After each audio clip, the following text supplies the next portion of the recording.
முதலமைச்சர் எடப்பாடி பழனிசாமி பல்வேறு வாக்குறுதி கொடுத்திருக்காரு.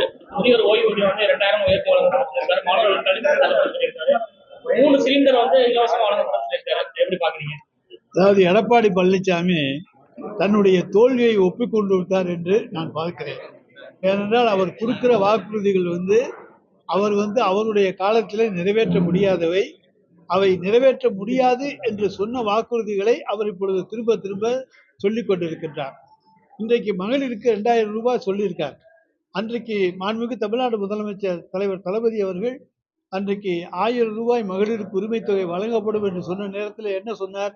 மகளிருக்கு ஏமாற்ற பார்க்கிறார். சின்ன குழந்தைகளுக்கு மிட்டாய் கொடுத்து ஏமாற்றுவதை போல ஏமாற்ற பார்க்கிறார். ஒரு காலத்திலும் 1000 ரூபாய் கொடுக்க முடியாதுன்னு சொன்னவர் தான் எடப்பாடி பழனிசாமி.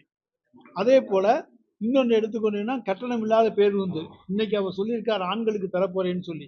அன்றைக்கு பெண்களுக்கு கட்டணம் இல்லாத பேருந்து என்று சொன்னவுடன் எப்படி சாத்தியம்? டயர் தேய்மானத்துக்கு என்ன பண்ணுவாங்க? சம்பளத்துக்கு என்ன பண்ணுவாங்க? டீசலுக்கு என்ன பண்ணுவாங்க? வண்டி ரிப்பேர் ஆனால் என்ன பண்ணுவாங்க? இப்படியெல்லாம் கேள்விகள் கேட்டு இது அரசையே முடக்க போய் செய்யக்கூடிய செயல். எனவே இதுவும் சாத்தியமில்லாது என்று சொன்னார். அப்படி எல்லாவற்றையும் அன்றைக்கு சாத்தியமில்லை என்று சொன்ன வாய்தான் இன்றைக்கு இதையெல்லாம் கொண்டு வரப் போகிறேன் என்று சொல்லுகிறது என்று சொன்னால் அவர் முழுக்க பொய் சொல்லுகிறார். அவரால் இதில் ஒன்றை கூட அவரால் நிறைவேற்ற முடியாது. அவருடைய காலத்திலும் எதையுமே அவர் நிறைவேற்றவில்லை. கரூர் கிருஷ்ணாயபுரத்துல பழனியாண்டி செய்தியாளர் தாக்கியிருக்காரு. பெரிய ப்ராப்ளமா இருக்கு. இது வரைக்கும் அவர் மேல எஃப்ஐஆர் ஃபைல் பண்ணல. அவர் பேரே வெளியே வரல சார். அந்த சம்பவம் பற்றி விசாரிச்சுக்கிட்டு இருக்காங்க. என்ன நடந்துச்சுன்னு தெரிஞ்சு அது பற்றி நடவடிக்கை. 4வது அணியா புதிய கடத்தல் வந்துள்ள ஒருவரை நம்ம பொருட்படுத்தாம கேள்விகளை பதில் சொல்லாம கடந்து போயிட்டு இருக்காருல்ல. அவர் கடுமையான குற்றச்சாட்டை தொடர்ந்து வச்சிருக்காரு. திருக்குறளை சொல்லி முதல்வர் கடுமையான விமர்சனம் சொல்றாரு. அது திமுக சைடுல அவர் திருக்குறளையும் மொழிபெயர்ப்பாரு, எதை வேணாலும் மொழிபெயர்ப்பாரு, என்ன வேணாலும் ஆட்டம் போடுவார், என்ன வேணாலும் பாட்டு பாடுவார், எல்லாம் நடிப்பார், எல்லாம் டான்ஸ் ஆடுவார், எல்லாம் பண்ணுவார். ஆனால் மக்கள்கிட்ட ஓட்டு வாங்க முடியாது. தொடர்ந்து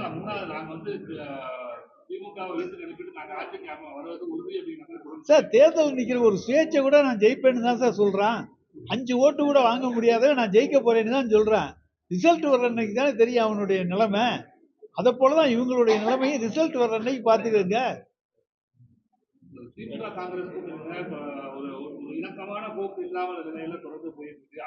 அதாவது பத்திரிகையாளர்கள் தான் இணக்கம் இல்லாத போக்குன்னு சொல்லிட்டு இருக்கீங்களே தவிர நாங்கள் குழு அமைத்து விடுவோம், உடனே பேச்சுவார்த்தை நடக்கும் என்று எங்களுடைய முதலமைச்சர் சொல்லியிருக்கிறார். சார் சில பேர் அங்க இருக்கிறவங்க பேசிட்டு தான் இருப்பாங்க. வெளியே போகணும்னு நினைக்கிறவனும் பேசலாம், அல்லது குட்டி கல்டா பண்ணணும்னு நினைக்கிறவனும் பேசலாம். ஆனால் எங்களுடைய கூட்டணியில் இருந்து நாங்கள் யாரையும் விடுவதாக இல்லை. யாரும் போக மாட்டாங்க.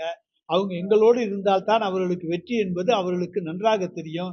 வேற எங்க போனாலும் யாருக்கும் எந்த சீட்டும் கிடைக்காதுன்னு அவங்க தெரியும்.